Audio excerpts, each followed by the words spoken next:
The Tao of Self-Confidence, Episode 56. Welcome to the Tao of Self-Confidence, where I share stories of real women producing extraordinary results by finding their inner journey to self-confidence 5 days a week. Get your free audiobook at our website at thetaoofselfconfidence.com. Hello, friend. Welcome to the Tao of Self-Confidence, where I share stories of amazing women who have discovered their inner journey to self-confidence. I'm your host today, Sheena Yap Chan. And today I have a special lady who's, currently living in Las Vegas. She is a online business coach, and, we've met a couple of times at events, and, she's just one of the sweetest women you will ever meet. And, I just wanted to have her on the show because I know she has a story that, you can be inspired to take action in your own lives, to start, your journey to self-confidence. So without further ado, I'd like you to introduce you to Thuy Straight. Thuy, how are you doing today? Maybe you can fill in a little bit more about yourself to the listeners. I'm doing wonderful. Thanks for the introduction, Sheena. So, yes, my name is Thuy Straight, and I've been doing online or business in general for about 7 years now on my entrepreneurial journey. And I got online recently, and I started with advertising, really. And after that, I found that I really love helping people one-on-one. So I actually went over to business coaching as my main business. So what is your cultural background? My cultural background, I was born in Vietnam and raised in the United States. I'm actually Vietnamese and Irish. Oh, and I didn't even know you were part Irish. I've seen you so many times. Yeah, I'm part Irish. My grandfather came over during the Vietnam War, and that's how I'm part Irish. Wow, it's amazing when you learn something new about somebody. It's just something awesome, I guess, to hear. I never would have expected you were part Irish. I always thought you were just pure Vietnamese. So, Thuy, what is your favorite self-confidence quote? My favorite self-confidence quote is, "Shine as brightly as you can." And it's my favorite quote just because it's so true. Don't hide yourself and just be excited to express your true, authentic self as loudly as you possibly can.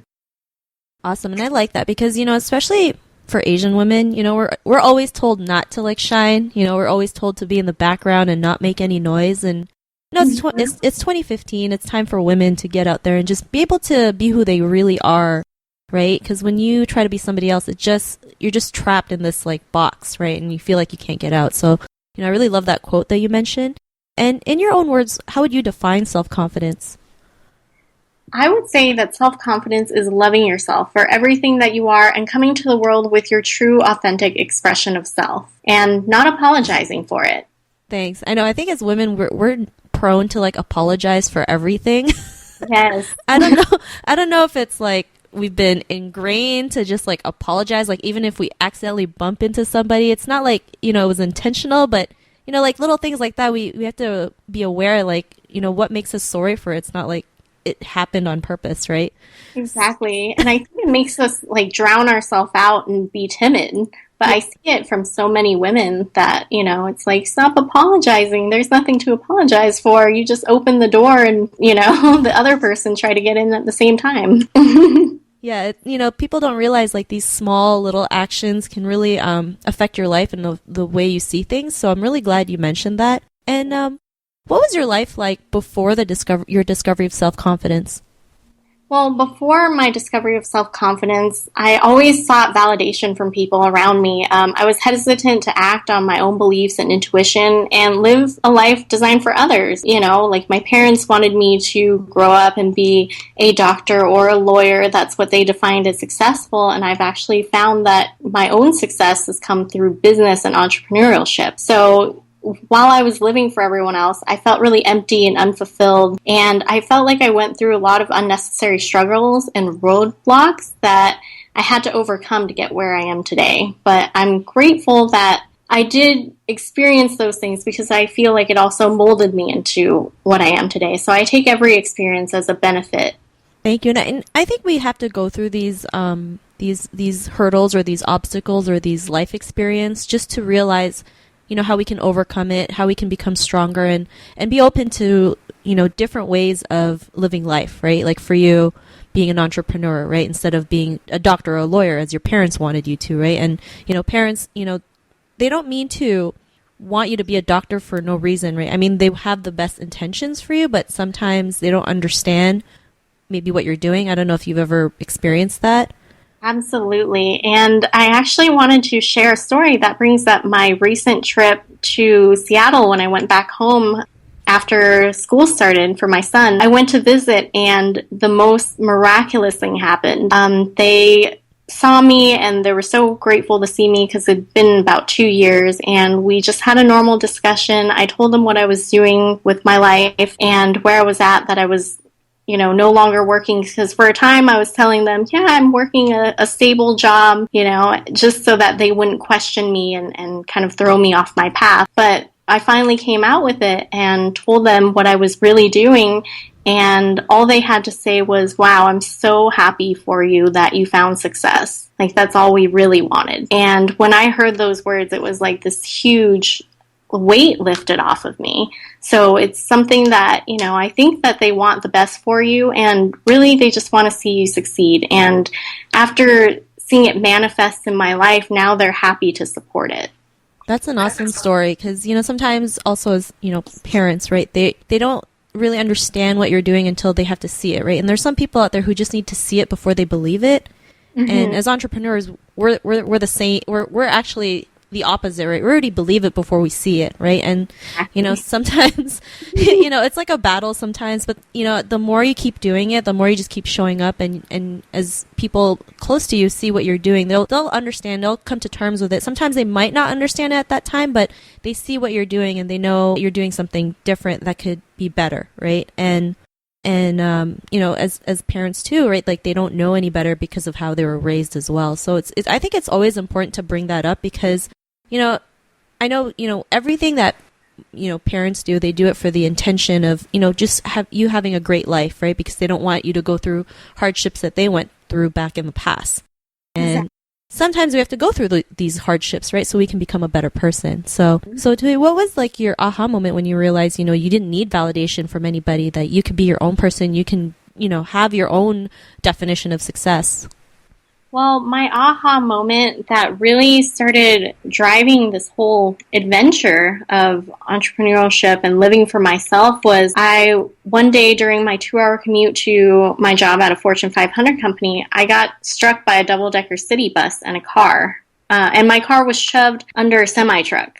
And after being rescued from my vehicle and looking at the gray Seattle sky in a neck brace, the only thing I could think to myself was, thank God I kissed my boys goodbye before I left the house. And it was in that moment that it was crystal clear to me that though money was great and though I was making a lot of it at the time, I wasn't happy and I wasn't leaving the impact that I wanted to make on this world, and not spending the time with the people that I love most, which is my family, my husband and my son. So that was really the moment that was a life and death moment that really made everything crystal clear, that set me on my path to being more confident, being interested in actually going through with my intuition and being brave enough to follow that and seeing where that would get me. And now I get to help people every day make a business online that they love. I'm so sorry that happened to you, like in such a like a yes. crazy way, being like your car was shoved under a bus, or? It was struck by a double-decker city bus, and then I was shoved under a semi-truck on the right-hand side of me. Oh my gosh. So, luckily I didn't have passengers and everything was okay there, but it took that to, I guess, wake me up from a daze of, thinking that my job, a good paying job, was the right answer for me. And it wasn't, because I felt like I had so much more bottled inside that was ready to be let loose. Wow. And, what's your life like now after that huge realization? After that realization, my life has been amazing. I've been able to travel. I also get to spend time with my husband and son. As I mentioned, they're my top priority. And I also get to make a lasting impact in people's lives, that they also get to create a business and a life that they really enjoy and have fun with every single day. Thanks for sharing that. And, it is amazing when you can help people out there live the life that they choose, right? It's just, it's this great feeling when you can wake up and they come up to you and they're like, thank you for doing this. If it wasn't for you, I don't know where I'd be, or, just that gratification, right? Just to help somebody and being able to get paid for it too at the same time, right? Exactly. Like being the go-giver and just receiving what you get in return. So, I'm really glad everything worked out for you, and to the woman who's listening to your story, right? She's inspired. She's also in her own journey, and maybe she's facing some of the things that you used to face before you had your discovery. What would be that one tip you would give to her in her own journey? I would give to her, just love yourself and stop apologizing for being you. And life is short, so you can't spend it pleasing everybody, because there's no way that you're able to please everyone. And it's time to live for you. I actually said this to someone recently, but I told them it's time to be a little selfish so that you can get to know yourself truly and get honest with yourself, so that you can fill yourself up to a point where you can be selfless and give all that back out, all that abundance and all that love that you found for yourself, and share it. I like that. That's a great tip, right? I mean, we've been told not to be selfish all the time, right? As women, we have to learn to give, and give. But, that can be draining when you're not getting anything in return. And sometimes you do have to be selfish, right? If you want to take that trip, to the beach by yourself, go ahead and do it. If you want to get your nails done, go ahead and do it, because you still got to take care of yourself, right? Exactly. And in order to be better, you got to, look after yourself first, so that you have that strength and courage and kindness to give to others. So, I really love that tip you gave. And Thuy, if the listeners wanted to get to know a little bit about you and your services and what you do, is there a website or any social media profiles we can link with? So I have Facebook, which I'm pretty active on, and it's facebook.com/Thuy.Straight. It's spelled THUY.STRAIGHT. And the site that I'm building with trainings and things that I'm really focused on giving back to the community is drivenbyimpact.com. Can't wait to check out that website. So to the listeners out there, if you want to check out Thuy's profile and newly launched website, just head on over to the selfconfidence.com and search for Thuy's name. Her show notes will pop up along with everything else we talked about. I just want to thank Thuy for taking the time to share her story. I mean, I'm still shocked about the accident that happened, but I'm just glad you came out of it stronger than ever. So thank you for sharing your story with us. Yeah, thank you so much for having me, Sheena. Not a problem. I'm more honored that you were able to take the time to do this. And to the listeners out there, be on the lookout for another new episode of another woman's amazing journey to self-confidence, and we'll talk to you soon. Bye for now. Thank you for joining us at the Tao of Self-Confidence. Head over to the selfconfidence.com for full recaps of every show, our amazing blog articles and resources, and just plain fun. Your inner journey to self-confidence awaits, so start today.